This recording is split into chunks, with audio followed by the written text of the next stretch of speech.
ശമ്പള വർധനവ് ആവശ്യപ്പെട്ടിട്ടാണ് നേഴ്സുമാർ തൃശ്ശൂർ ജില്ലയിൽ സമരം ചെയ്യുന്നത്.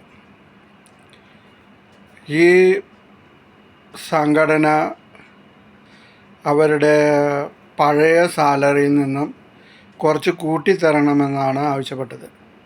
അതിലുപരി അവർ ഒന്നും ആവശ്യപ്പെട്ടിട്ടില്ല. ഇത് കൂട്ടിക്കൊടുത്തു കഴിഞ്ഞാൽ തീരാവുന്ന പ്രശ്നമേ ഉള്ളൂ. എന്നാൽ ഒരു കാരണവശാലും കൂട്ടിക്കൊടുക്കില്ല എന്ന് പറഞ്ഞതുകൊണ്ടാണ് ഈ സമരം നീണ്ടുപോകുന്നത്. അല്ലാതെ ഈ സ്ഥാപനങ്ങൾ അടപ്പിക്കണ്ട എന്നുള്ള ചിന്താഗതി അവർക്കില്ല. പിന്നെ ഇവർക്ക് എതിരെ പ്രസംഗിക്കുന്നവർ പലരും മുമ്പ് അവർ ജോലി ചെയ്തിരുന്ന സ്ഥാപനത്തിൽ സാലറി കൂട്ടിത്തരണമെന്ന് പറഞ്ഞ് സമരം ചെയ്തിട്ടുള്ളവരാണ്. പല ഈ അധ്യാപകർ, അതായത് പ്രൈവറ്റ് സ്കൂള് ടീച്ചേഴ്സ്, അവർ മുന്നേ കാലങ്ങളിൽ സമരം നടത്തുകയും സാലറി കൂട്ടിത്തരണമെന്ന് ആവശ്യപ്പെട്ട് സമരം നടത്തുകയും ഉണ്ടായിട്ടുണ്ട്. അപ്പോൾ ആ സമയങ്ങളിലൊന്നും ഈ നേഴ്സുമാരൊന്നും ഇവരുടെ സമരം നല്ലതല്ല, ഇതാണെന്ന് പറഞ്ഞിട്ട് അവർ ഇടപെട്ടിട്ട് പോലുമില്ല. അതുപോലെ പല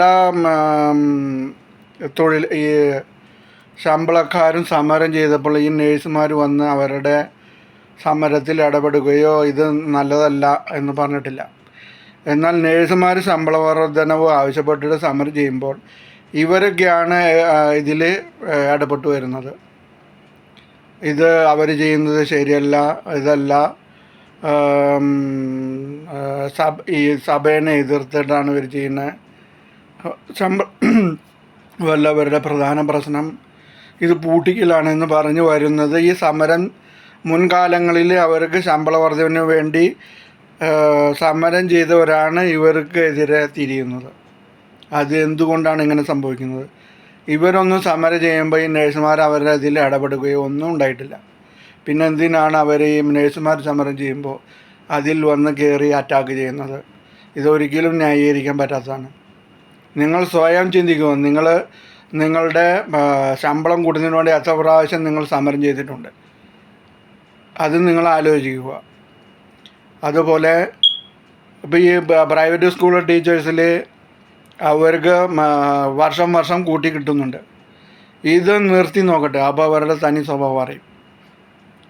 അപ്പോൾ വർഷം ഇവർക്ക് ശമ്പളം കൂട്ടി കൊടുക്കുക എന്നുള്ളത് ഒരു ന്യായമായിട്ടുള്ള കാര്യമാണ്. അതിന് വേണ്ടിയിട്ടാണ് അവർ സമരം ചെയ്യുന്നത്. അതിൽ അവരെ സഹായിക്കുന്നതിന് പകരം ഉപദ്രവിക്കാനായിട്ട് ചില ആളുകൾ വരിക, മെനക്കെട്ട് വരിക. അവരെ സഹായിച്ചില്ലെങ്കിലും ഉപദ്രവിക്കാതിരിക്കുക എന്നാണ് എനിക്ക് ഈ അവസരത്തിൽ പറയാനുള്ളത്.